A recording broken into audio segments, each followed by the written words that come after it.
Il y a 3 ans à peine, les rues et les boutiques étaient pleines à Wayne, État du Michigan. On pouvait vendre des aspirateurs et des horloges, on se faisait de l'argent. Richard Immerfall aurait bien arrêté le temps, à ce moment-là, avant la crise. On faisait de bonnes affaires ici avant. Mais aujourd'hui, la plupart des commerces ont fait faillite et la ville est au plus mal. Beaucoup de gens ont perdu leur travail, leur maison. On ne sait pas quand ça va s'arrêter.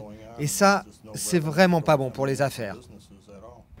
Chrysler, Ford, General Motors, les Big Three comme on les appelle ici, sont aujourd'hui sous perfusion du gouvernement, mais peinent encore à maintenir les emplois dans la région.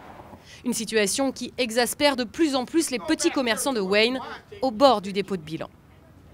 Ils ont offert 2 millions de dollars de réduction d'impôt à l'usine Ford. Mais moi, personne n'est venu me dire « Hey Fred, on va t'offrir une réduction d'impôt ». Sans compter qu'avec tout ça, on a supprimé des postes de pompiers, de policiers. À la mairie, on répond par un chiffre. L'usine Ford représente 50% des revenus de la ville.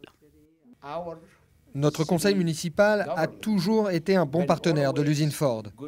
Et on fait en sorte d'apporter des solutions plutôt que de créer des problèmes. L'enseigne du constructeur automobile est donc comme un phare dans la petite ville de Wayne. Si elle venait à disparaître, c'est l'existence même de la commune qui serait remise en cause. Le chômage à 9% dans l'État du Michigan étant déjà l'un des plus élevés des États-Unis.